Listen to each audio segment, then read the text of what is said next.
video number 53 for bass students, and in this video we are going to learn a new time signature. I need you to be open to page 21 in your Essential Elements book. Today we're going to be learning to play number 74 and 75. Now, you have learned so far one key signature and one time signature. The key signature you learned was D major. The time signature you learned, and you can remember time instead of key because time has numbers, just like when you tell time. It's 8:24 or whatever. You're telling time, it has numbers. 4/4 time is the time signature that you learned. We haven't talked a lot about time signatures since like video 5 and 7 when we learned music symbols. I don't know exactly which video, but something like that, a long time. Because you had the exact same time signature. Now, when I did teach you time signatures, I also mentioned what the number on the top and the number on the bottom mean. I also told you that the number on the bottom was going to be a 4 for a really long time, all the way through book 1 and through most of book 2 as well. The 4 on the bottom tells us that the quarter note gets the beat. And you're thinking, well, duh, of course a quarter note gets the beat. Well, guess what? One day it won't. But that day is not for a long time. We'll worry about that later. For all of book 1 and most of book 2, all of your time signatures have a 4 on the bottom. And that tells us that a quarter note gets the beat, okay? The number on the top tells us how many beats there are in a measure. So we had 4 beats in a measure, and now we're going to have 2 beats in a measure.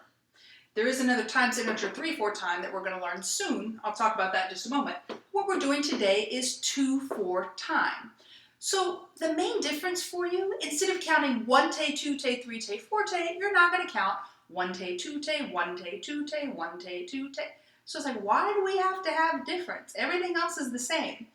Well, as you develop as a musician, and this is kind of an oversimplification of this, but as you develop as a musician, you will understand and know that beat 1 is generally the strongest beat in a measure. So in 4/4 time, every 4th note is the strongest beat. Okay, and in 2/4 time, and I shouldn't say every 4th note, I'm sorry, every 4th beat is the strongest beat. In 2/4 time, every other beat is a strong beat, okay? Now, within a 4/4 measure, there's some other things in there. I don't want to get into that, but this is kind of a simplification for you right now. Why do we have to have 2 different ones? 4/4, beat 1 is the strongest, so every 4th beat is strong. 2/4 time, every other beat is strong, since beat 1 is the strongest. When we learn 3/4 time, you're really going to start understanding how the music feels different with different time signatures. It's not going to feel very different for you right now. And that's just because you're just now learning, okay? But as time goes on, you'll understand how the music should feel as you develop as a musician and why we have the need for 4/4 and 2/4 and 3/4 time, okay? So let's just kind of get you started and move my camera back so now we can play. And I want you to get ready to play number 74. Now, number 74 is just a rhythm rap. You're going to play it on open D. But first, I want you to shadow bow it. So you're going to be bowing up here as I'm playing it. Now, I'm going to have my metronome turned on. And I'm going to have it with the 8th notes clicking, of course. And I'm going to have it at the speed of 66. If I tell you that always, so if you need to go slower, you absolutely can. But don't feel like you have to. Please don't go any faster. We don't want to be rushing things. So you're bowing here as I'm playing. Make sure your quarter note gets 2 clicks. The last note is a quarter note followed by a quarter rest. 2 clicks, no more, no less. Shadow bow 74. And ready, and go. 1-te, 2-te, 1-te, 2-te, 1-te, 2-te, 1-te, 2-te, 1-te, 2-te, 1-te, 2-te, 1-te, 2-te, 1-te, rest. All right, play that with me now. Notice I only counted to 2. There is no beat 3 or 4.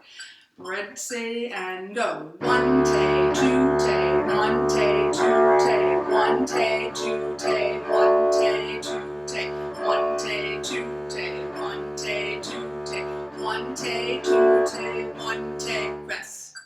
All right, if you need to do that again, go ahead.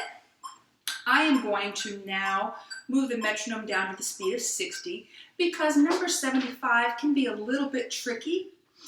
because of the eighth notes that are in there, and you have to do some string crossings kind of quickly, so it can be a little bit difficult. So we're going to slow it down to 60. If you need to go slower, pause the video, do it on your own, join the video again when you think you're ready to play it at the speed of 60. You're going to shadow bow, and remember shadow bowing?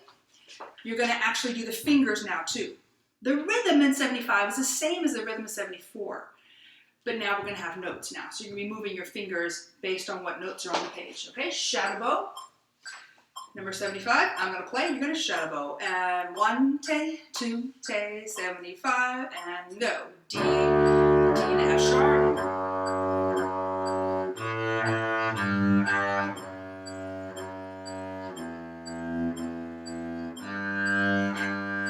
One tay, 2 tay, 1 tay, rest.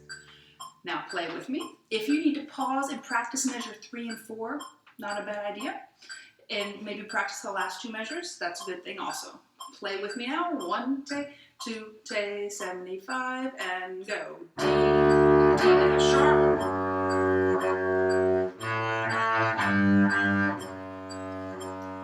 E, F G. 1 tay off. All right, practice that. Remember, take little chunks out. If you only need to practice the 8th note part, just practice measure 3 and 4.